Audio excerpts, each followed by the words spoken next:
आपके क्षेत्र का तब भी मेरा हक बनता है। तीसरी बात यह है कि अनुराग ठाकुर जी ने अभी जलंधर में बोला कि नरेंद्र मोदी जी हिमाचल को अपना दूसरा घर समझते हैं।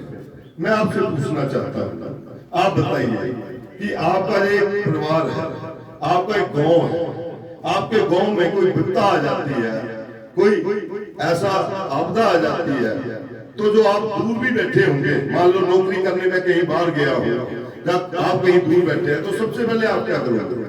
आप अपने क्षेत्र में आओगे, अपने गांव में आओगे, तो आप उससे पूछेंगे कि यार मेरा कोई ताया, चाचा, भतीजा ठीक तो है, उसकी हालत खराब तो नहीं, उसका घर टूट गया, उसकी कैसे मैं मदद करूं, यही बात होती है ना। लेकिन अगर नरेंद्र मोदी जी का हिमाचल दूसरा घर है, आपका अभी पता नहीं दूसरा या तीसरा या चौथा घर, तो एक ही होता है वैसे ना, घर दो दो नहीं होते हैं, घर एक ही होता है, मकान के ही होते हैं। मकान और घर में फर्क होता है, मकान और घर में फर्क होता है। मकान आपके फ्लैट बहुत हो सकते हैं, आप बहुत लैंडलॉर्ड हैं, आपके ऑस्ट्रेलिया में भी फार्म हाउस है, आपके हर जगह आपके घर है, वो घर नहीं मकान है, लेकिन घर जो है वो एक ही होता है। तो आप अपने घर में आके अपने सगे संबंधियों का हाल चाल पूछेंगे। मुझे आप बताइए कि जब आपदा का दौर आया, नरेंद्र मोदी जी क्या हिमाचल प्रदेश में नजर आए? क्या वो एक बार भी हिमाचल प्रदेश में आपदा पीड़ितों को देखने आए? हिमाचल प्रदेश में आपदा में 11,000 करोड़ का नुकसान हुआ, जो केंद्र को हमें देना था वो भी नहीं दिया। इसको राष्ट्रीय आपदा घोषित करा। ये बात भी अलग से हो गई कि वो कितना हिमाचल के बारे में सोचते हैं। तीसरी बात, आप 16 साल से उनको बना रहे हैं, 16 साल से टोकरियां भर भर कर वोटे डाल रहे हैं, 4-4 लाख से जिता रहे हैं। मुझे आप बताइए कि आपके गांव में अनुराग ठाकुर का एक पत्थर भी कोई लगा हो तो मुझे बताइए, कोई एक भी पत्थर लगा होगा उनके नाम का, जहां उन्होंने अपने संसद निधि से कोई लगाया? आप सब बोलो, तय करिए, मैं नहीं बोल रहा हूँ, ये आज दुनिया बोलती है। वो अब क्या है, अब वो पीछे कल उनकी रैली, हमारी रैली के बाद, नॉमिनेशन के बाद उनकी भी हुई, तो उन्होंने वहां पे 2-4 बातें की। अब वो मुद्दों की बात नहीं कर रहे हैं, अब वो धर्म की बात कर रहे हैं, अब वो पाकिस्तान की बात कर रहे हैं। अब वो कह रहे हैं कि अगर राहुल गांधी की टीम यानी सतपाल राजदा जैसे लोग जीत गए तो पाकिस्तान खुश होगा।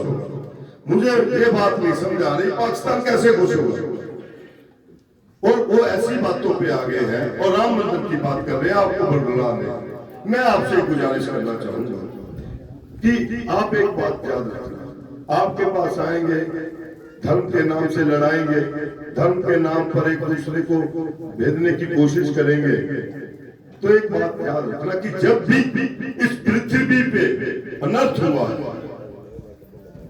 जब किसी ने गलत काम किया, तो वो किसी भी धर्म का हो, उसने अपने धर्म की आड़ में ही कर्म किया होता है।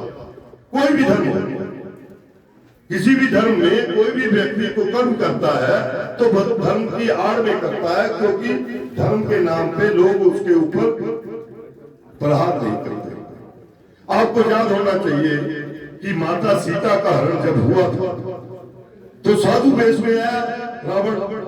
रावण अगर साधु वेश में नहीं आता तो माता सीता का हरण हो सकता? आप बताइए, आपने रामायण देखी है, सबको देखा है।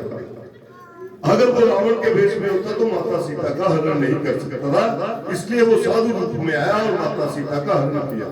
अब जब आपके पास वोट मांगने आएंगे, धर्म की बात करेंगे जो, तो वो याद रखना कहीं उस धर्म की आड़ में रावण तो नहीं बैठा है, आप वोट किसको डाल रहे हैं, इस बात का ध्यान रखना। अगर आप ये बात ध्यान में नहीं रखेंगे तो मैं आपको बता दूंगा, वो जीतते रहेंगे और हम पे राज करते रहेंगे, हमारे बच्चों के भविष्य के साथ खेलते रहेंगे, हमें अग्निवीर बनाते रहेंगे, खुद ऐश करते रहेंगे। इन बातों का आपको ध्यान रखना है।